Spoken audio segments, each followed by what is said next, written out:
Ustaz, bolehkah seorang wanita pergi haji atau umroh tanpa mahram bila wanita itu janda? Masalah bersafar tanpa mahram, terutama safar dalam rangka ibadah, masalah khilaf di kalangan para ulama. Ya. Sebagian ulama mengatakan tidak boleh secara mutlak, karena ada nas yang tegas dalam hal ini. Tatkala seorang sahabat datang menemui Nabi sallallahu alaihi wasallam, kemudian berkata, "Ya Rasulullah, sungguhnya ya istriku berangkat haji. Sementara saya sudah tercatat untuk mengikuti jihad ini dan itu." Maka Rasulullah SAW menyuruh lelaki ini untuk tidak berjihad, tapi untuk menemani apa? Istrinya berhaji. Ya. Jadi Rasulullah SAW menyuruh dia untuk menemani istrinya yang sedang berhaji, safar dalam rangka ibadah.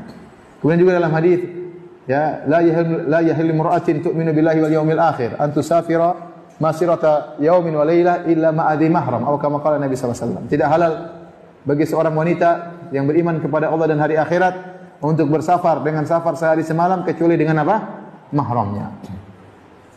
Maka ini dalil-dalil dijadikan sebagian ulama bahwasanya safar tanpa mahram, baik safar ibadah atau safar mubah, safar berobat dan yang lainnya, kalau tanpa mahram maka hukumnya dosa.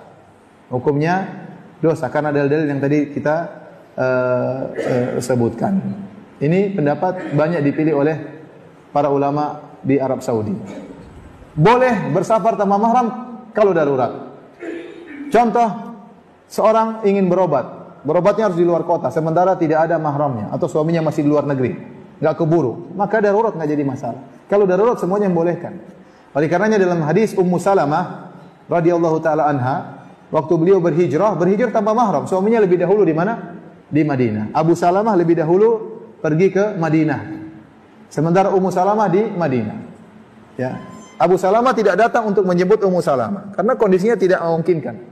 Maka Ummu Salamah akhirnya pergi berhijrah bahkan ditemani oleh seorang laki yang bukan mahramnya. Tapi ini darurat. Ini darurat. Jadi maksud saya kalau safar karena darurat maka boleh meskipun tanpa mahram. Tapi yang kita bicarakan yang tempat perselisihan safar bukan darurat seperti haji ataupun umrah. Pendapat pertama tadi saya sampaikan hukumnya haram secara mutlak. Kalaupun dia haji atau umrah tanpa mahram maka hajinya sah tetapi dia berdosa. Umrahnya sah tapi dia berdosa.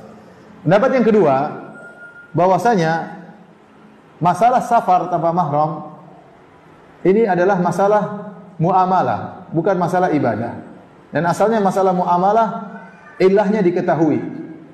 Ilahnya diketahui, sebab pengharamannya diketahui. Berbeda dengan ibadah, asalnya ibadah sebabnya tidak diketahui. Seperti kenapa salat zuhur 4 rakaat, kenapa salat subuh 2 rakaat, maka tidak perlu kita ketahui. Tapi kalau kenapa ini haram? Kalau masalah muamalah diketahui sebabnya. Oleh karena sebagian ulama ini juga dikuatkan oleh Syekhul Islam Ibnu Taimiyah berpendapat bahwasanya safar kalau tanpa mahram sementara ilahnya sudah tidak ada, karena ilah diharamkan safar tanpa mahram karena masalah keamanan, dikhawatirkan wanita tersebut diganggu, dikhawatirkan wanita tersebut ya tersesat atau macam-macamnya. Ya, tatkala ketakutan tersebut hilang maka tidak mengapa. Makanya mereka mempersyaratkan jika seorang wanita bersafar dengan teman-teman yang amanah maka diperbolehkan. Seperti safar dalam rombongan umrah, safar dalam rombongan haji, ya, safar dengan teman-teman yang amanah ini diperbolehkan. Ini pendapat juga dikuatkan oleh Ibnu Taimiyah rahimahullah taala dan juga Syekh Sa'ad Al-Khatlan, salah seorang anggota kibar ulama. Dan terus terang saya lebih condong pada pendapat yang kedua. Ya, saya lebih condong kepada pendapat yang kedua. Tetapi saya katakan kita tidak bermudah-mudah mengambil rukhsah dalam hal ini. Terutama lagi istri-istri Nabi berhaji tanpa mahram setelah wafatnya Rasulullah sallallahu alaihi wasallam, ya.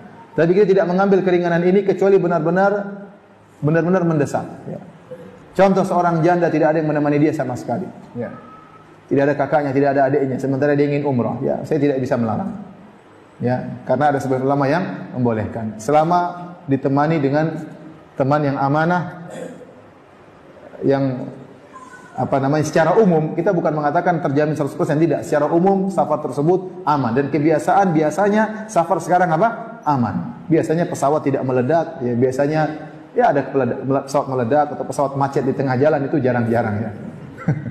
Tapi biasanya safar itu aman ya. Tetapi bagaimanapun seorang harus menjaga dirinya. Kenyataan yang saya lihat, kasus pernah saya hadapi di Madinah. seorang guide teman saya menjadi guide travel umrah. Kebetulan yang umrah ibu-ibu berangkat tanpa mahram. Akhirnya terjadilah cinta kasih di antara mereka. Dan ini kenyataan. Sampai akhirnya dia nikah padahal dia punya istri, teman saya punya istri. Akhirnya datang ke rumah kemudian mengeluhkan, istrinya datang nangis-nangis dan macam-macamnya. Terutama safar yang lama. Contoh haji. Ini juga kasus saya hadapi. Haji. Seorang laki haji tanpa istrinya. Ya tidak apa-apa. Ada seorang wanita haji tanpa suaminya. 40 hari berpisah dari istri, berpisah dari suami, akhirnya ngobrol-ngobrol, akhirnya timbul semacam pacaran sebenarnya. Dan itu kejadian. Makanya ulama yang mengatakan tidak boleh safar tanpa mahram secara mutlak itu juga pendapat yang kuat. Tapi setelah saya timbang-timbang, saya katakan pendapat yang mengatakan selama ada teman-teman yang amanah, ya, maka dibolehkan, tetapi dengan kondisi-kondisi yang terdesak. Ya.